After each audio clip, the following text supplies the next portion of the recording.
שלום וברכה מוריי ורבותיי, מספרים על אחד מגדולי ישראל בדור האחרון שחלה במחלה קשה וחשוכת מרפא עד שהרופאים הודיעו לו שהגיע הזמן להיפרד מבני המשפחה בפרט ומהעולם בכלל.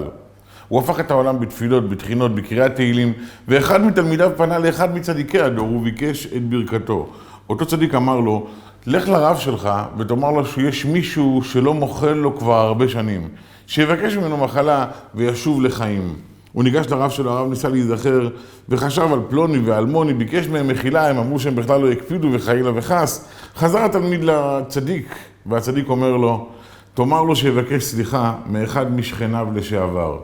ואז הוא נזכר שבהיותו אברך צעיר, הוא סילק מהשכונה אדם שבניו התחילו להתרועע בחברה רעה, והם עצמם היוו איום לרוחניות של השכונה. הוא עשה זאת מתוך מטרה נאמנה וצודקת, הוא עשה זאת מתוך שליחות של אש קודש. הם פשוט קלקלו את ילדי השכונה. אבל עדיין, האבא היה פגוע. הוא הגיע לביתו של האב, ביקש מחילה, האבא אמר לו שהוא ממש לא מסוגל למחול לו, אבל בגלל שהוא חולה, הוא מוחל לו את אותה מנת מחילה הדרושה להחלמתו. ואכן, מיד הוא החלים. שימו לב טוב, יהודי זה סכנה. לגוע ביהודי זה לגוע בספר תורה. התכוונת או לא התכוונת, אם לא נהגת בכבוד, הסתבכת. אבל הייתה לי מטרה טובה. עשיתי את זה כי אין שום ברירה אחרת. לחילופין אני מנהל גמח, ואם כמנהל גמח לא אקפיד על בעלי החובות שיחזירו, איך אוכל לנהל גמח? רבותיי, כל התשובות נכונות, אבל יהודי שנפגע ממך, הרי שגרם לך לבעיה חמורה ואפילו חמורה מאוד.